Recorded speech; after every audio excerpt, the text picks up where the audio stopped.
এটাও বলা হয়েছে। আজকে মুসলমানদের মূল দশার মুসলমানের নিচেই, আমি হলপ করে বলছি, মুসলমানদের মূল দশার মুসলমানের নিচেই। আল্লাহ তাআলা আপনাকে কি বলেছে? আল্লাহ তাআলা আপনি দেখেন আমাদের কোরআনের প্রথম যে আয়াতটি, সূরা বাকারার প্রথম আয়াত, আলিফ লাম মিম। আলিফ লাম মিম, এটার অর্থ আমরা সকলে বলি যে আল্লাহ তার রাসূল ভালো জানে। আপনি আমাকে একটা এক্সাম্পল দিতে পারবেন? আপনি মুসলিম, আমি মুসলিম, একটা এক্সাম্পল দিতে পারবেন?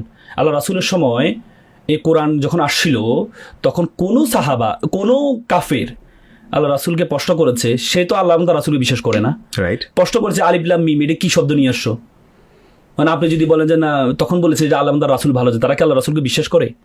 মানে কোনো হাদিস পাবেন যেখানে প্রশ্ন করেছে যে আলিফ লাম মিম, না, এটার অর্থ আমি বুঝি না, কেন প্রশ্ন করে নাই?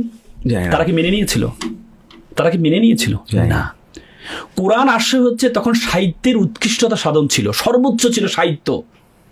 আল্লাহ তাআলা তার নবীদেরকে কখন কোন সময় পাঠিয়েছে? ঈসা আলাইহিস সালামকে পাঠিয়েছে চিকিৎসার শ্রেষ্ঠ যুগে, এই জন্য চোখে অন্ধ ছিল সেখানে সুস্থ করেছে।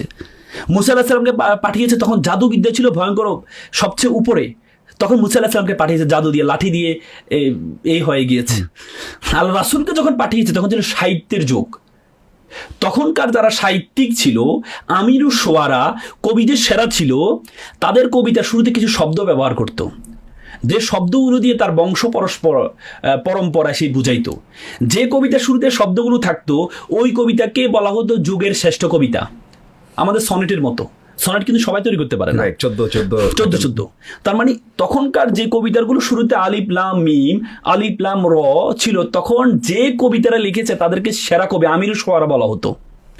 তার মানে আল্লাহ তাআলা আল্লাহ রাসূলকে এমন যুগে পাঠান, তারা এই জন্য অবাক হলেন যে মোহাম্মদ কখনো কিছু পড়েনি, নিরক্ষর একজন, সে পড়াশোনা করেনি, সে কিভাবে এমন কবিতা লিখলো যে কবিতাটা আমাদের আমিরুশ শুআরা সেরা কবিরা লিখে। তারা অবাক হয়ে গিয়েছিল। এখান থেকে শিক্ষা কি আমাদের? এখান থেকে শিক্ষা হচ্ছে অবস্থা, according to demand of situation, অবস্থার চাহিদা আলোকে আমাকে তৈরি করতে হবে। আজকে যদি নিউক্লিয়ার যোগ হয়, তাহলে মুসলমানদেরকে নিউক্লিয়ার তৈরিতে পাওয়ার লাগবে। আজকে যদি আইটির যোগ হয়, তাহলে আইটি প্রযুক্তি, তথ্য প্রযুক্তি আমাদের লাগবে। আজকে যদি ইন্টেলিজেন্ট আই এর যোগ হয়, তাহলে AI এর যোগ হয়, তাহলে আমাকে আর্টিফিশিয়াল ইন্টেলিজেন্স তাকে আসতে হবে।